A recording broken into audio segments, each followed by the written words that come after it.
Il y a 12 000 ans, à la fin de la dernière période glaciaire, des hommes s'aventuraient déjà au cœur des Alpes. Comment s'y prenaient-ils pour accéder à des cols aussi élevés, si difficiles d'accès, même en été? Et que cherchaient-ils là-haut, où plus aucun arbre ne pouvait pousser? Il y a encore 30 ans, les scientifiques considéraient les Alpes comme une frontière de roches et de glace infranchissable avant l'époque romaine, et qui avait divisé le continent pendant des millénaires.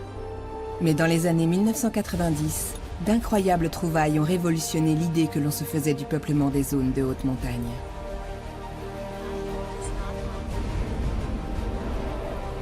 Des objets emprisonnés dans la glace pendant des millénaires, et donc extraordinairement bien conservés, ont refait surface à la faveur du réchauffement climatique.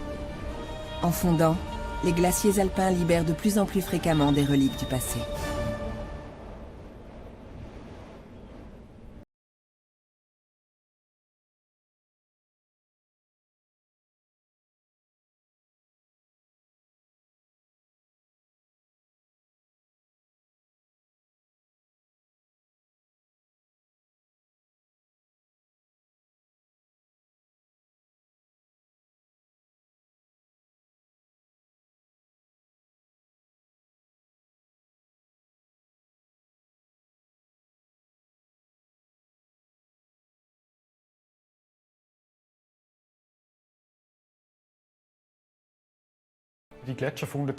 Les trouvailles qui ont été faites sur les glaciers montrent bien que l'homme s'est risqué très tôt à de hautes altitudes et qu'il a déployé de gros efforts pour cela. Par chance, il a laissé quelques traces de son passage. Ces reliquats libérés par les glaces sont fantastiques pour les archéologues, parce qu'ils sont la promesse d'autres découvertes. On peut désormais prospecter de nouveaux territoires et espérer y trouver des vestiges préhistoriques beaucoup mieux conservés que sur les sites de fouilles classiques. L'Umbalterl, dans l'est du Tyrol, culmine à près de 3000 mètres. Ce col recèle-t-il des trésors? Une équipe de l'université d'Innsbruck est bien décidée à en avoir le cœur net. Harald Stadler, le chef de l'expédition, est un pionnier de l'archéologie glaciaire en Europe. Depuis 17 ans, il part chaque été explorer les hauteurs montagneuses fraîchement libérées des glaces, dans l'espoir de remonter un peu plus la piste caillouteuse de notre lointain passé. Aujourd'hui, nous allons mener une opération de fouille sur l'Umbalterl inférieur. Nous recherchons à la fois tout et n'importe quoi. Ça peut être aussi bien un corps momifié que des fragments d'objets en bois. Le champ des possibles est immense, et c'est ce qui est passionnant. Allez, mettez vos sacs à dos, on y va. Le choix de l'Umbalterl ne doit rien au hasard. Une carte datant du 19e siècle porte Harald Stadler à croire que de précieuses reliques du passé pourraient bien se cacher précisément ici.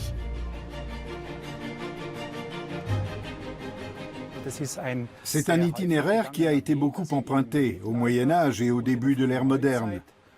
Nous avons donc tout lieu de penser qu'il l'a également été à la préhistoire. L'archéologie glaciaire a longtemps été tributaire de découvertes fortuites dont le mérite revenait principalement aux randonneurs. Pour mettre fin à cette dépendance, Harald Stadler a délimité un certain nombre d'aires géographiques particulièrement propices aux fouilles. L'Umbalterl est l'un de ces points chauds.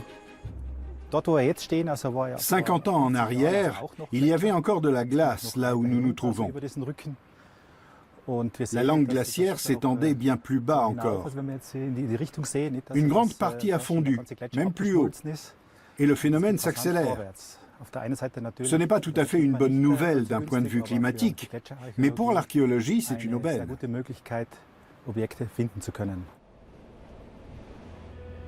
L'archéologie glaciaire est une science relativement jeune qui donne du fil à retordre à ses adeptes, les sites les plus intéressants étant bien souvent très difficiles d'accès.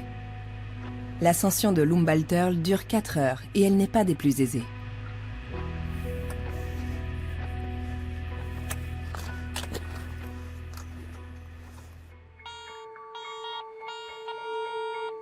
Pour détecter d'éventuels objets métalliques, les archéologues ont recours à des détecteurs de métaux. En revanche, pour les matériaux organiques, os, cuir ou bois, ils n'ont que leurs yeux. Ils ont tout au plus 3 heures devant eux s'ils veulent être rentrés au refuge avant la tombée de la nuit. Les glaciers sont d'inépuisables trésors d'archives naturelles. car la glace n'emprisonne pas seulement des objets, elle piège aussi de minuscules particules de poussière, de gaz ou de composés organiques.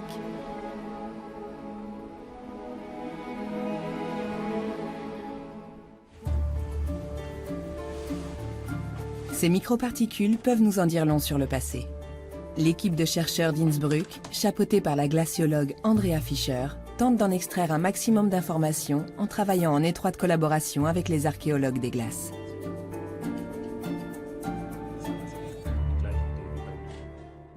Nous trouvons beaucoup de substances transportées par le vent.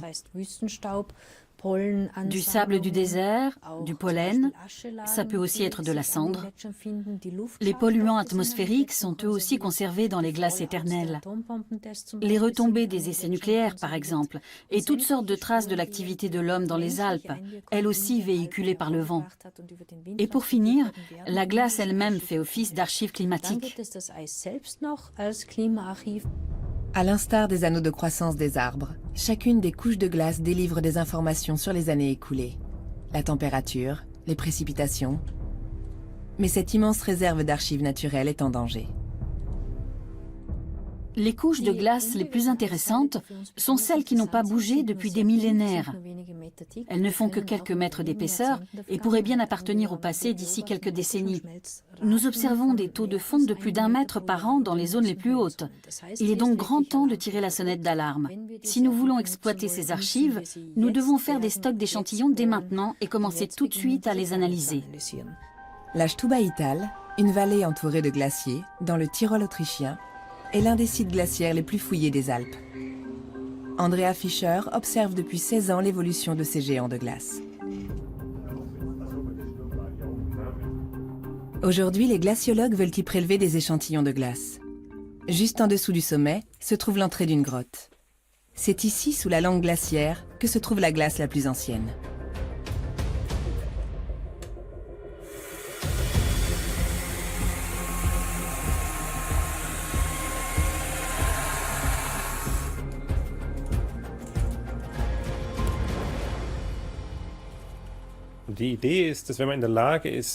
Si nous arrivons à déterminer l'âge de cette glace, nous saurons quand s'est formé ce glacier. Et du même coup, à quel moment cette région a été pour la dernière fois exempte de glace. Depuis la fin de la dernière glaciation, il y a environ 12 000 ans, les glaciers n'ont cessé d'avancer et de reculer. Il est probable que les hommes préhistoriques aient profité des périodes où les montagnes n'étaient plus prises dans les glaces pour conquérir des altitudes toujours plus élevées.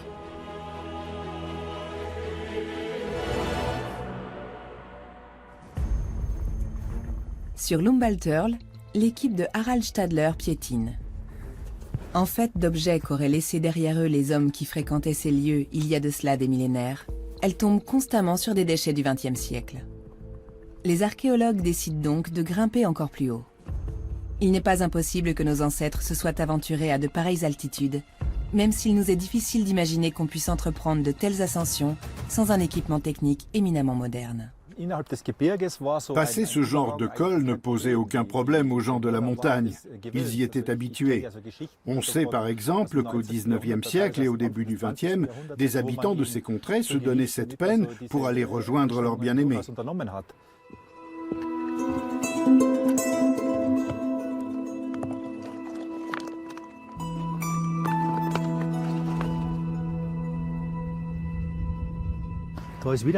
Encore du bois, regarde.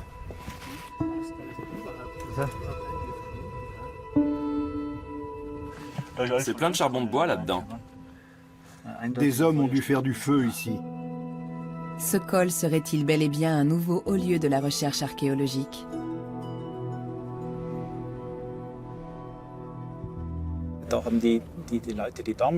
Les gens qui venaient du versant sud devaient faire halte ici, tout comme ceux qui venaient du versant nord.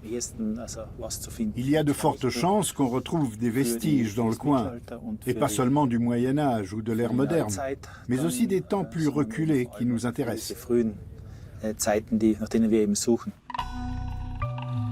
En effet, non loin du foyer, le petit groupe fait bientôt une autre découverte. Des fragments de cristal de roche dont les arêtes effilées ont tout l'air d'avoir été taillés par l'homme.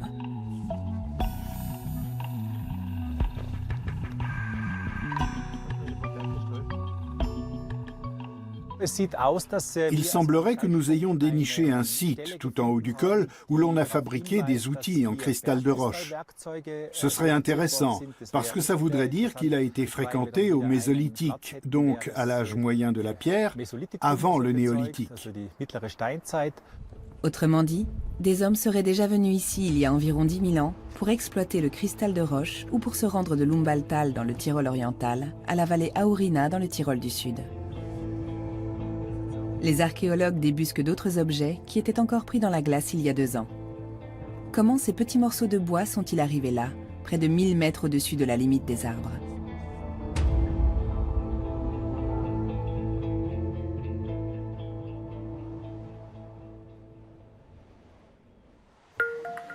Quatre mois plus tard, au Centre des cultures antiques de l'Université d'Innsbruck, Thomas Barnetzer étudie les trésors rapportés de Lumbalturl. Une chose est sûre, à 3000 mètres, aucun arbre ne pousse. Si ces morceaux de bois étaient là-haut, c'est donc que des hommes les y avaient apportés. Ces bouts de bois sont fascinants. Tout indique qu'ils ont été travaillés avec des outils. Certains présentent des traces de carbonisation aux extrémités. Ils ont donc été au contact du feu. On ne trouve pas cela tous les jours à 2850 mètres d'altitude. Il serait intéressant de connaître leur âge. Une analyse au carbone 14 devrait permettre de le déterminer avec quasi-certitude.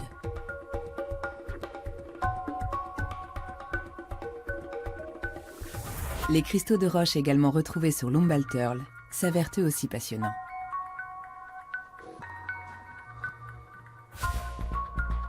Thomas Barnetzer les examine au microscope.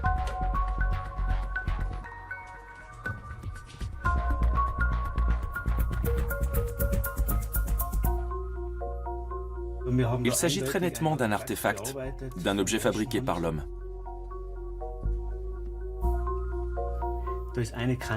Cette arête comporte une encoche qui a été faite volontairement. Pour cela, il a probablement fallu utiliser une petite pierre ou une pointe en corne. Nous avons donc affaire à un outil en quartz qui servait peut-être à tailler des flèches. Il y a tout un éventail de possibilités. Ces traces de travail artisanal confirment la théorie de Harald Stadler. Des hommes fréquentaient indubitablement ces lieux il y a 10 000 ans. Mais que pouvaient-ils bien chercher à presque 3000 mètres d'altitude? Il se pourrait qu'ils soient allés là-haut, précisément pour chercher des gisements de cristal de roche et les exploiter.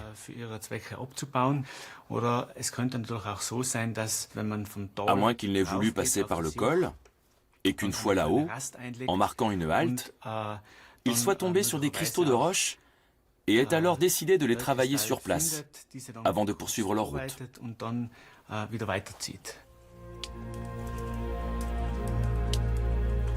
De nombreux indices tentent à prouver que nos ancêtres utilisaient ces minéraux pour se fabriquer des outils et des armes, notamment pour la chasse. Ils devaient grimper là-haut durant les mois d'été, après la fonte des neiges, en quête de ces précieux cristaux.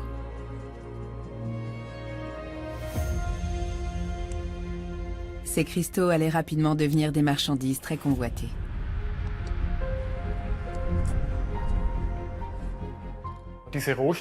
Ces matières premières étaient d'autant plus précieuses qu'on ne les trouvait pas ailleurs. Les hommes se sont probablement mis très tôt en quête de ce genre de matériaux. Et c'est comme ça qu'ils ont exploré ces paysages alpins.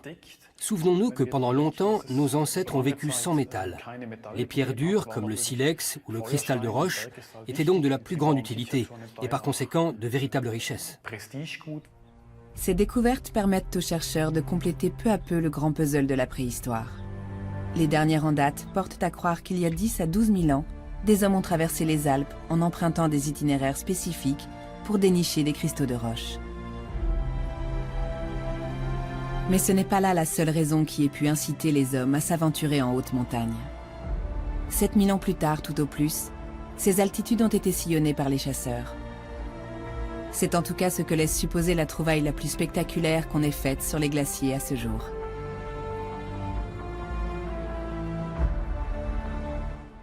En septembre 1991, au col du Tizen, à plus de 3000 mètres d'altitude, des randonneurs ont découvert une dépouille mortelle.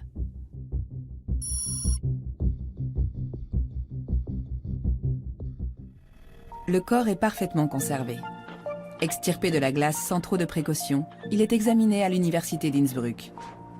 Les conclusions des scientifiques font sensation. Cet homme piégé dans les glaces, qui sera par la suite baptisé Ötzi, n'aurait pas moins de 5300 ans. Cette découverte marque la naissance de l'archéologie glaciaire.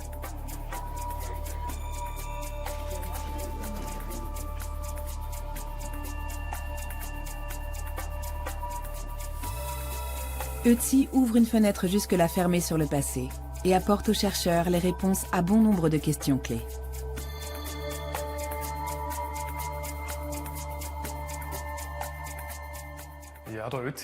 Ötzi est la star de l'archéologie alpine. Telle une capsule temporelle qui aurait refait surface, il est la preuve irréfutable que des hommes ont très tôt exploré des altitudes impressionnantes et qu'ils étaient déjà bien équipés.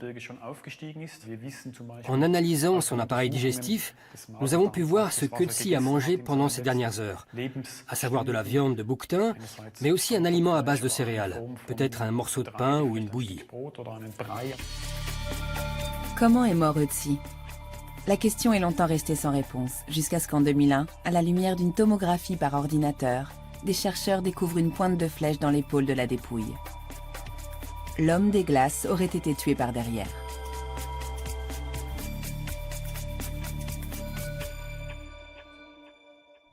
Les scientifiques sont maintenant convaincus que des hommes comme Ötzi chassaient en haute montagne quelques 3000 ans avant Jésus-Christ, pendant les mois d'été et d'automne, quand le gibier était bien gras. Ils devaient suivre les bouquetins, chamois et autres petits animaux des montagnes jusqu'à des altitudes très élevées pour nourrir leur famille.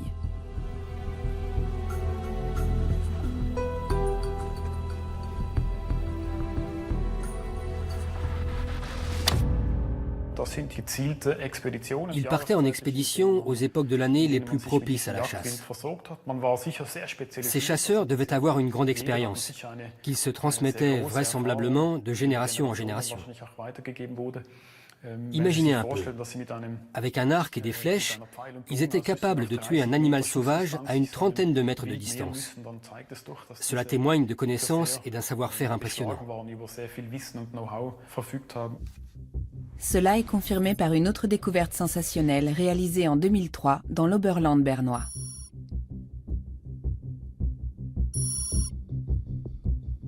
À 2756 mètres d'altitude, les glaces du col du Schniede ont libéré une jambe de pantalon en cuir, un carquois en écorce de bouleau et plusieurs flèches, le tout vieux de plus de 5000 ans. C'est une randonneuse du nom d'Ursula Leuenberger qui est tombée dessus par hasard.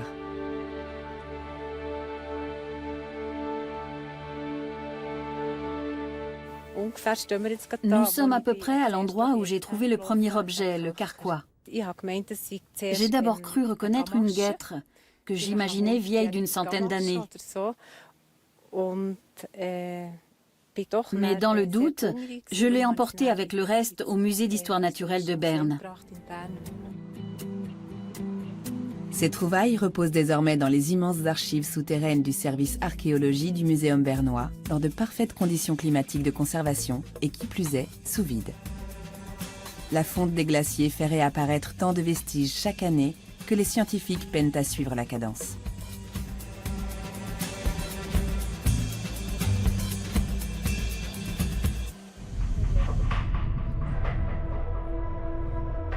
L'archéologue Regula Gubler et une collègue conservatrice nous présentent cette découverte exceptionnelle. Selon notre interprétation, la personne portait un pagne retenu par une ceinture à laquelle étaient également accrochées, avec des bandelettes, des jambes de pantalon comme celle-ci. On remarque des petites pièces cousues ici et là qui indiquent que le vêtement a été rapiécé et donc beaucoup porté. À qui appartenait cette jambe de pantalon retrouvée sur le col du Schniede?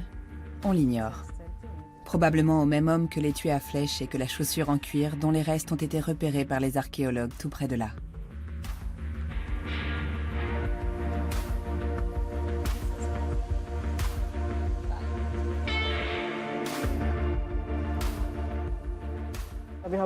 Nous n'avions presque rien retrouvé en rapport avec des chaussures de l'âge du bronze ou du néolithique.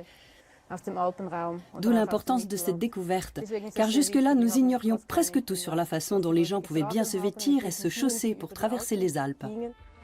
Cette chaussure préhistorique portée en haute montagne a fait l'objet d'une reconstitution. Voilà à quoi elle a pu ressembler.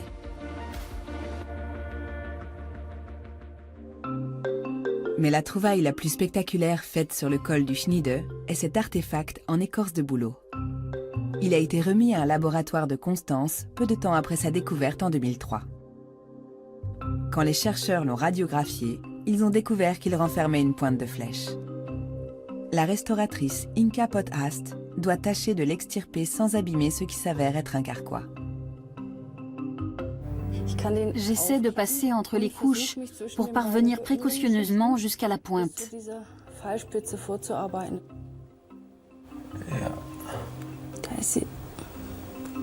Cet étui à flèche vieux de 5000 ans est formidablement bien conservé.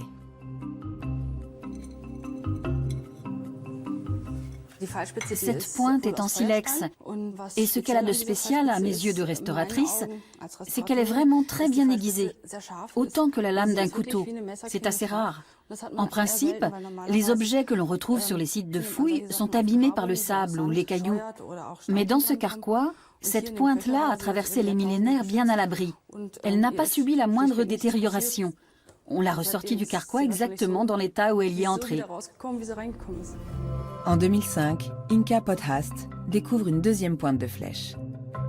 Mais comment se fait-il qu'un homme ait laissé des objets aussi précieux derrière lui, à presque 3000 mètres d'altitude? Que lui est-il arrivé? La question continue à intriguer les chercheurs. Pourquoi un étui à flèche a-t-il été abandonné là-haut, de même qu'une jambe de pantalon de la même époque? Une jambe de pantalon, on ne la laisse pas traîner comme ça. Dans ce cas, son corps a-t-il été redescendu dans la vallée par ses proches, ou est-il emprisonné dans le peu de glace qu'il reste là-haut? On aimerait le croire, mais c'est assez peu probable. Pour découvrir comment les gens chassaient il y a 5000 ans et comment ils fabriquaient leurs armes, les archéologues bernois collaborent avec des spécialistes des 4 coins de l'Europe.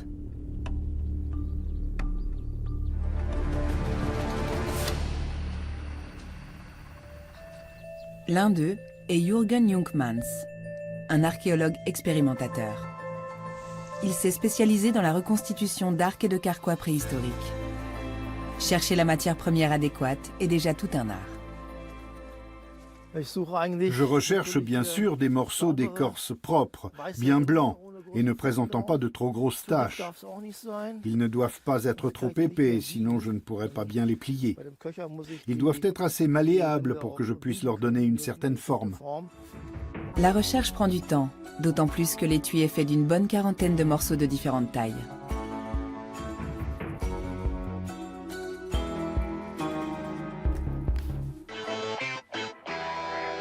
Mais le jeu en vaut la chandelle, car le travail de Jürgen Jungmanns fournira une importante pièce du puzzle archéologique. Ces expériences empiriques permettront de vérifier les hypothèses théoriques de ses collègues. J'avais très envie de comprendre comment ça fonctionnait, comment on fabriquait ce genre d'objet, comment on utilisait les matériaux. Et pour ça, je voulais essayer d'en fabriquer un moi-même. La théorie n'est jamais que de la théorie. On décrète beaucoup de choses, mais souvent, si seulement les gens qui théorisent prenaient la peine de réaliser les objets qu'ils imaginent, ils se rendraient compte, avant même d'en parler, que certaines de leurs affirmations sont totalement ineptes. Comment les hommes qui vivaient ici il y a 5000 ans ont-ils pu fabriquer un étui aussi complexe? Pour le savoir, Jürgen Jungmanns essaie de le reconstituer en utilisant des outils préhistoriques comme des aiguilles en os. Il teste plusieurs méthodes et techniques et remarque entre autres que si le côté brun de l'écorce de bouleau est à l'extérieur, c'est parce qu'il est plus robuste que le côté blanc. D'ailleurs, il ne s'étonne pas que nos ancêtres aient utilisé du bouleau, car c'est un bois étanche et très léger. En revanche, on continue à s'interroger sur l'utilité de ce genre d'étui.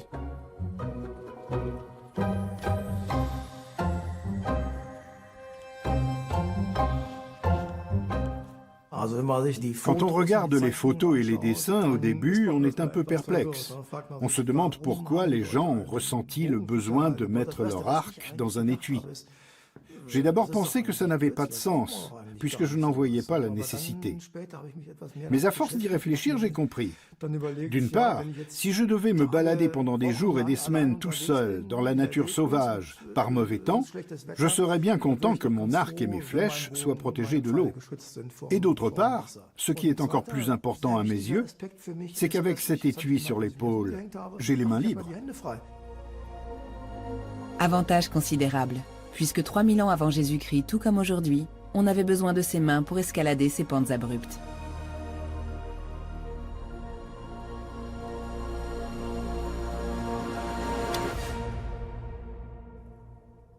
Ötzi et les objets vieux de 5000 ans trouvés sur le col du Schniede montrent que les chasseurs de la fin de l'âge de pierre étaient bien équipés et que déjà à l'époque, les hommes savaient s'adapter aux rudes conditions de la vie dans les Hautes-Alpes.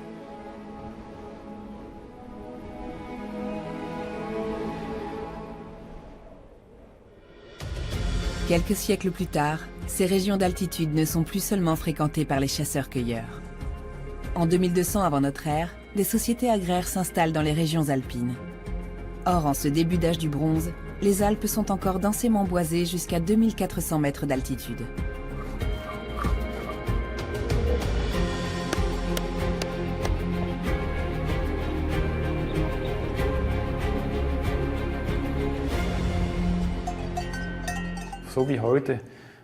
Comme aujourd'hui, les gens avaient des terres consacrées à la culture des céréales et d'autres où ils faisaient paître un troupeau plus ou moins grand.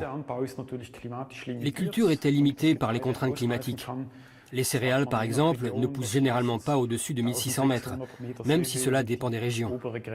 Plus haut, et surtout depuis l'âge du bronze, les espaces non boisés servaient de pâturage saisonnier aux animaux d'élevage, et plus tard, à l'agriculture alpestre. Que les archéologues retrouvent des vestiges à la lisière des glaciers relève presque du miracle. Par l'effet combiné de la pente et de leur propre poids, ces géants de glace glissent en direction de la vallée avec une puissance inouïe. Seuls les objets qui se trouvaient dans des cuvettes ont pu se conserver et demeurer sur les hauteurs. Comme sur le passage du Lötschberg, dans les Alpes bernoises. À 2690 mètres d'altitude, la glace a libéré des objets exceptionnels il y a 8 ans. Depuis, l'endroit est un haut lieu de l'archéologie glaciaire suisse. À l'été 2011, le responsable d'un refuge de haute montagne découvre des fragments de bois remontant à l'âge du bronze. Un an plus tard, des archéologues venus fouiller les environs tombent sur une mystérieuse boîte vieille d'environ 4500 ans.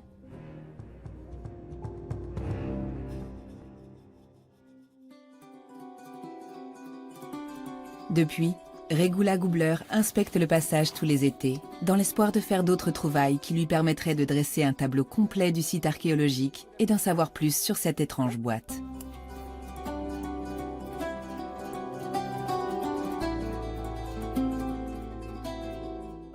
Aujourd'hui, nous montons voir dans quel état est le site.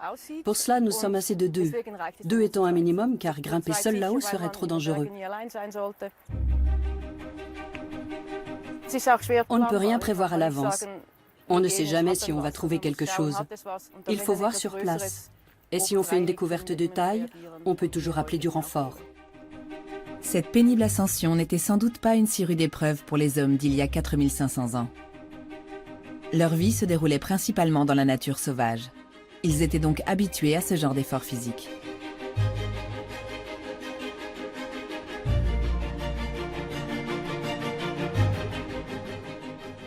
On pense que ces régions des Hautes-Alpes faisaient office de passage, au regard des trouvailles qu'on y a faites et qui remontent au bronze ancien. On sait qu'il y a eu des échanges entre le Valais et l'Oberland bernois et entre le Zéland et le plateau suisse. Les objets retrouvés le montrent clairement. Les bijoux, par exemple. Ils font apparaître des itinéraires bien précis.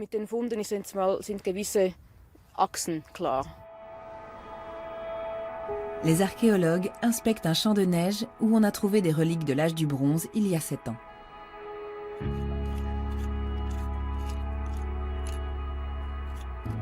Sous la neige se trouve une cuvette protégée du vent où des hommes ont dû faire halte lors de leur longue pérégrination alpestre.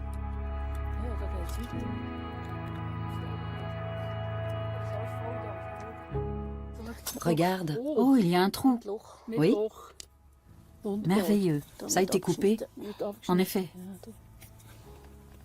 des deux côtés. Oui, belle trouvaille. À cette altitude, 500 mètres au-dessus de la limite des arbres, chaque pièce de bois est d'autant plus intéressante qu'elle a nécessairement été transportée par l'homme. Ce n'est que grâce à la glace que cette matière organique a pu traverser les millénaires en se conservant aussi bien.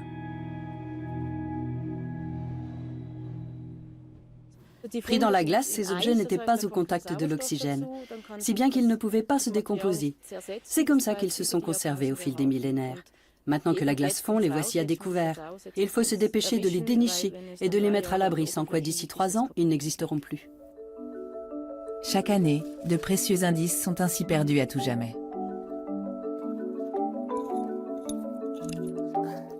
Regarde, il y en a plein d'autres. Tous ces morceaux de bois semblent confirmer l'hypothèse de l'ère de repos.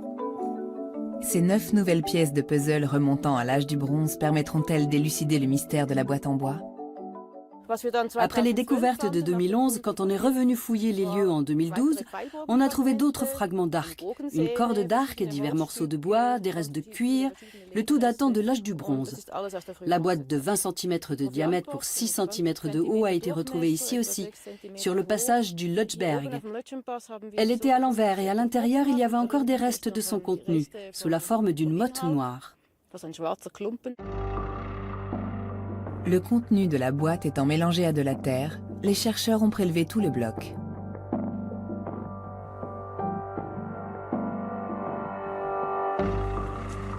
Ils l'ont fait analyser à Berne. Cette motte pourrait être une pièce de puzzle cruciale pour la reconstruction de la vie en haute montagne à l'âge du bronze. Les scientifiques espèrent y retrouver le couvercle et le contenu de la boîte.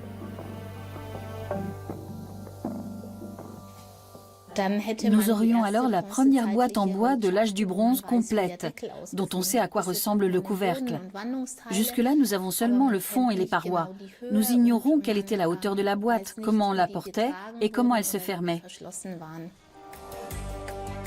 6 ans après la découverte de la boîte, Johanna Klügel retire délicatement de petits cailloux et des restes de terre.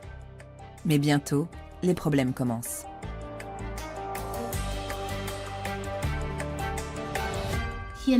Dans cette zone-là, il y a des fibres de matière organique, des fibres libériennes. Elles sont emprisonnées à l'intérieur de ce bloc de terre dont je ne vois que la surface à l'œil nu. Mais je voudrais bien avoir une image 3D de la structure interne. La relique est trop fragile pour un examen manuel plus approfondi. L'analyse va donc se poursuivre par ordinateur. Une tomographie permettra de scruter l'intérieur de la motte.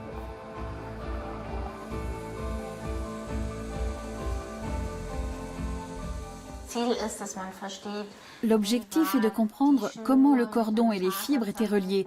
Pourquoi est-ce qu'on a des fragments de bois? Que contenait cette boîte? Nous ne savons pas si la cordelette servait à fermer ou à porter cette boîte en bois. Johanna Klügel espère trouver des réponses à l'Institut Paul Scherrer de Villigen, près de Zurich. Une station d'imagerie par neutrons et rayons X doit radiographier la motte de terre préhistorique.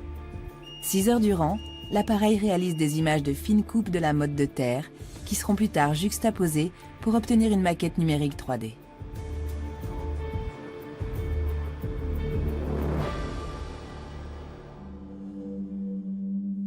Cette analyse hautement sophistiquée est complétée par des recherches d'un tout autre genre qui appartiennent au champ de l'archéologie expérimentale. Karl Bühler s'est spécialisé dans la reconstitution de boîtes en écorce et il est passé maître en la matière. Salut Karl. Tu fais des bardeaux? Oui, comme tu vois. Je peux t'en prendre quelques-uns? Bien sûr, sers-toi. Adolf Germann, paysan des montagnes, a le matériau idéal pour la reconstruction de la boîte mystérieuse.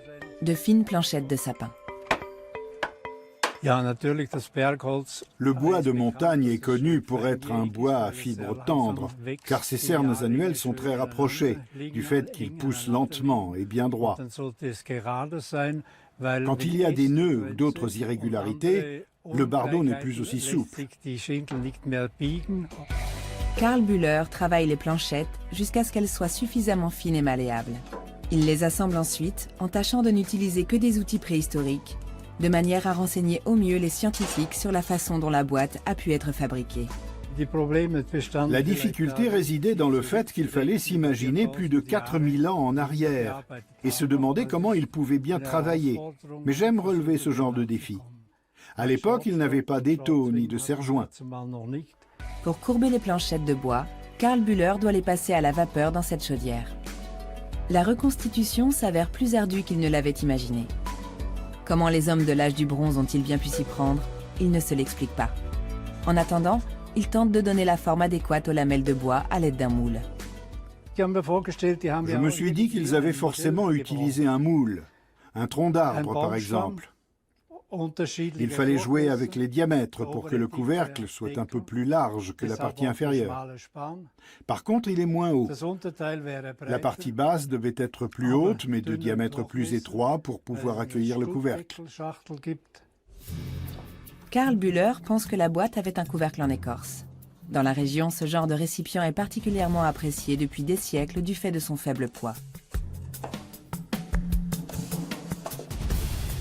Au terme de près d'1 an de recherche et d'expérimentation, la réplique de la boîte vieille de 4200 ans retrouvée sur le passage du Lötschberg est prête.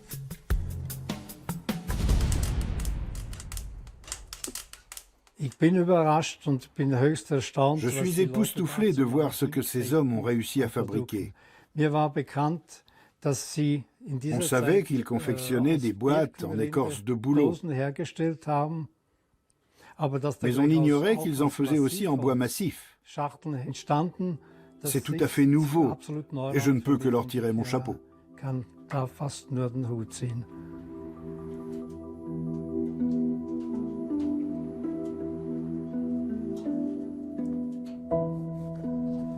Reste à savoir à quoi servait ce type de boîte au quotidien. C'est ce que Christian Avenit et son équipe veulent comprendre. Ces amateurs de reconstruction historique vont traverser les Alpes durant l'été, vêtus et équipés à la mode préhistorique, et bien sûr, munis de la réplique de la boîte fabriquée par Karl Bühler. Nous ne savons pas exactement quelle était sa fonction. Nous voulons la tester. À quoi était-elle censée servir? Nous avons essayé de la maintenir fermée avec des lanières en cuir, comme le suggèrent les fibres naturelles qui ont été retrouvées. De fait, il y a du jeu entre le couvercle et la partie basse. Et sans ces courroies, la boîte s'ouvrirait trop facilement dans un sac à dos, ce qui n'est pas souhaitable.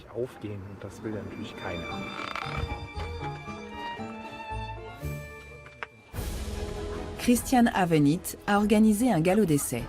Par mauvais temps, le groupe va tester les chaussures, les vêtements et le reste de l'équipement pour voir s'ils sont réellement fonctionnels tels quels.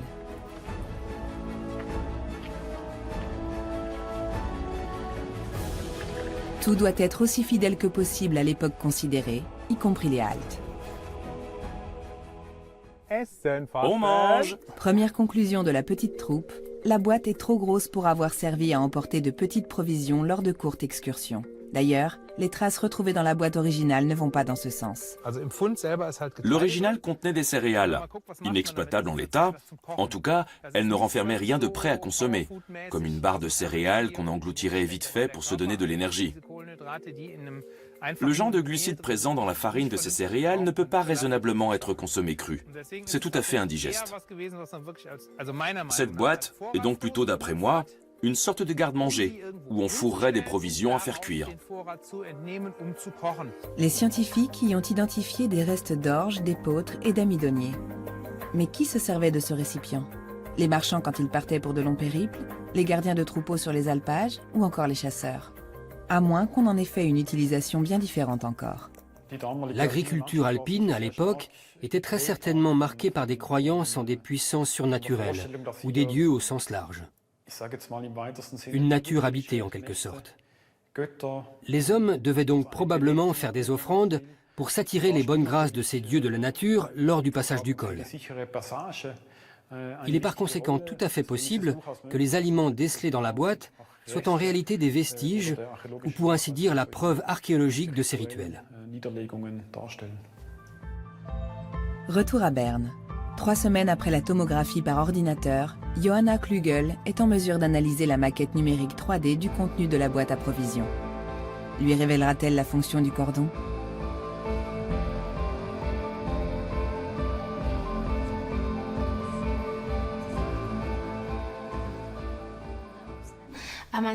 On voit que la cordelette est enroulée sur elle-même à l'extrémité. Les fibres libériennes forment une pelote. La grande question est pourquoi? À quoi est-ce que ça pouvait bien servir? Est-ce que ça faisait partie du système de fermeture de la boîte en bois? Ou pas?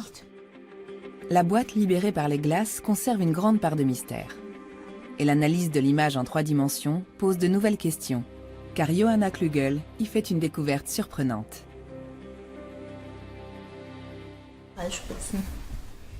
Des pointes de flèches. Que font ces pointes juste à côté, voire à l'intérieur d'une boîte en bois dans laquelle on a retrouvé des aliments? Petit à petit, les chercheuses essaient d'assembler les pièces du puzzle. Mais au lieu de leur fournir des réponses, la reconstitution tomographique soulève sans cesse de nouvelles questions. C'est un vrai travail de détective. On trouve très rarement des preuves. Il faut presque toujours se contenter de simples indices. Et on finit par tirer une conclusion sur la base de ces indices, mais ce n'est jamais simple, ni clair comme de l'eau de roche. Ça demande beaucoup de temps et de travail. Il ne faut pas baisser les bras trop vite. L'examen des morceaux de bois que Regula Gubler a trouvés sur le passage du Lötschberg relève lui aussi du travail de détective. L'analyse au carbone 14 a révélé qu'il remontait à la même époque que la boîte, soit 4000 ans en arrière. Celui-ci est légèrement courbé. Celui-ci aussi. Au premier coup d'œil, on pourrait penser qu'il faisait partie de la boîte. Toutes ces trouvailles auraient-elles appartenu à une seule et même personne? Et que sont ces petits fragments de bois de chêne?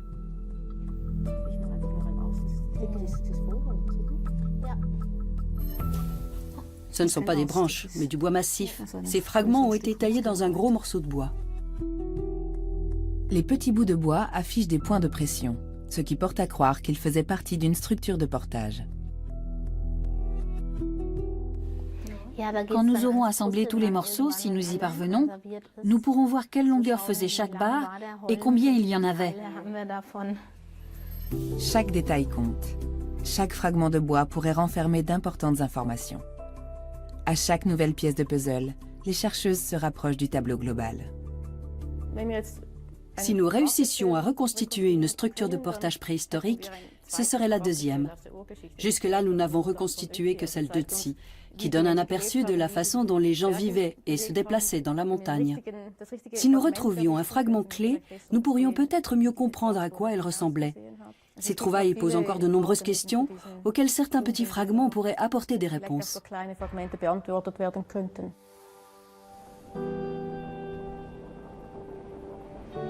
Même si de nombreuses questions restent ouvertes, les objets sortis des glaces montrent que la science a longtemps sous-estimé la capacité des hommes d'autrefois à vaincre la haute montagne. Aujourd'hui, on sait que 2000 ans avant Jésus-Christ, les hommes défrichaient déjà des forêts pour pratiquer l'élevage et cultiver des céréales jusqu'à 1500 mètres d'altitude.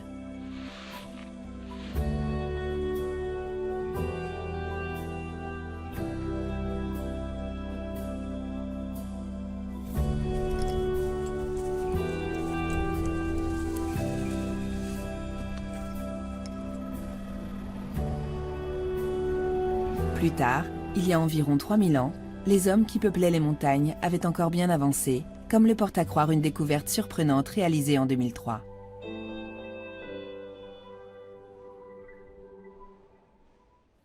Un couple bavarois a trouvé ces planches de bois dans le Tyrol du Sud, et Kurt Nicolosi, dendrochronologue à l'université d'Innsbruck, est bien décidé à percer leur secret.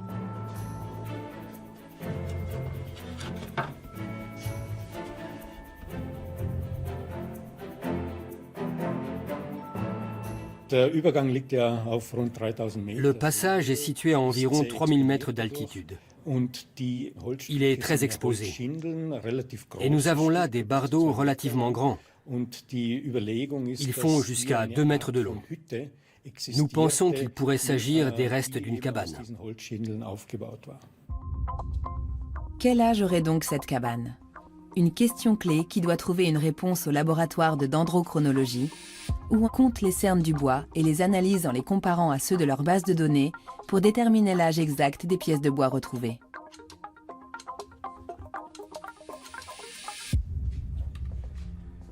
Alors? 170. Oui, ça devrait suffire pour dater. Voyons voir. D'accord, je vais faire comme ça. Tu l'indexes d'abord. Oui.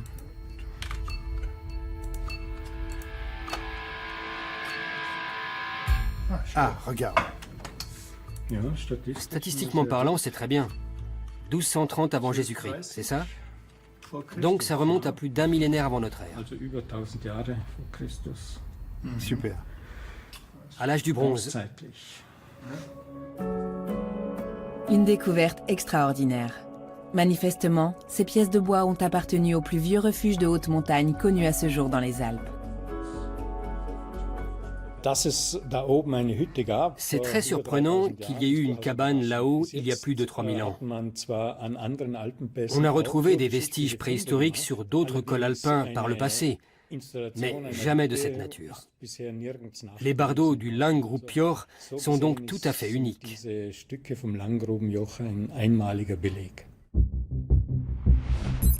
Le Langrubjoch est un col des Alpes vénostes situé à plus de 3000 mètres. Pourquoi des hommes auraient-ils construit un abri aussi haut 1000 ans avant notre ère?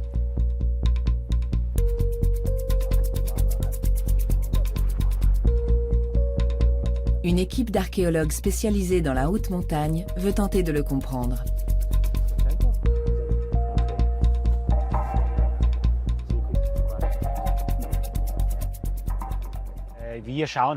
Nous allons jauger la situation, voir comment elle a évolué cette année.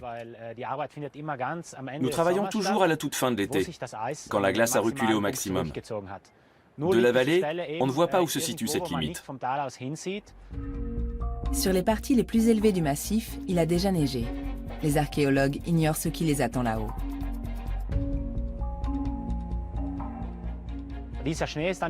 La neige a-t-elle fondu dans les zones ombragées ou est-ce qu'elle repose toujours dans les cuvettes qui nous intéressent? C'est la grande question. Ces dernières années, l'archéologie glaciaire a connu un essor considérable. Les experts savent désormais quel type de terrain se prête le mieux à la recherche de vestiges préhistoriques. Le Langrubjoch comporte lui aussi une cuvette naturelle d'un grand intérêt pour les chercheurs. Elle devait permettre aux hommes de l'âge du bronze de se protéger du vent et des intempéries.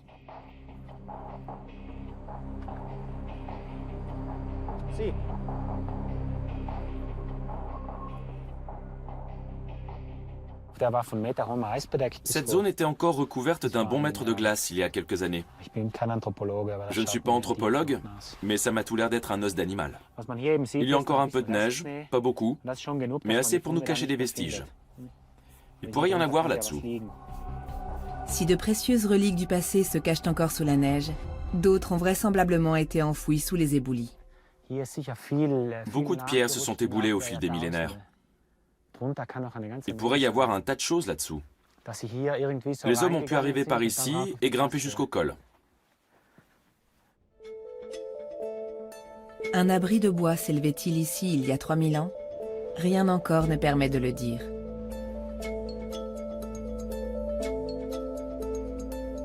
Les deux hommes continuent à fouiller minutieusement le périmètre pour tenter de dénicher quelques indices supplémentaires. Ils trouvent des os d'animaux, des morceaux de cuir et de petits bouts de bois.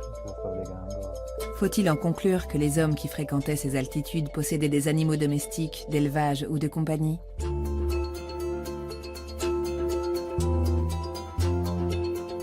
Pour avoir une meilleure vue d'ensemble, Rupert Gittel et son compagnon de fouille font voler un drone.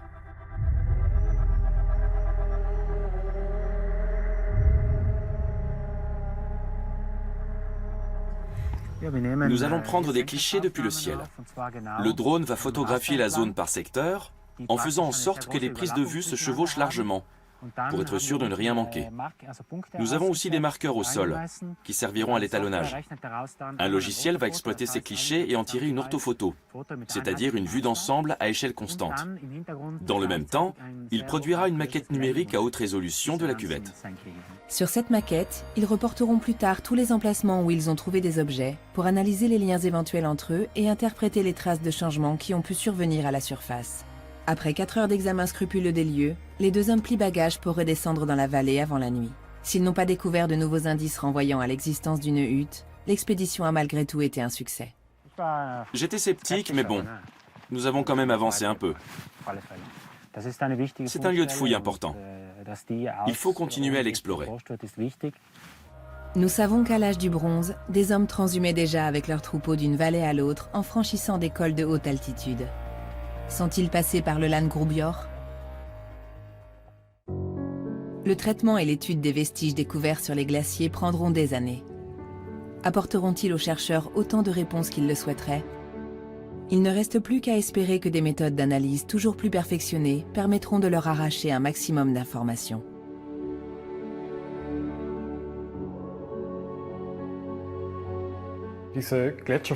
Ces trouvailles nous ouvrent de nouvelles fenêtres sur la vie à la préhistoire.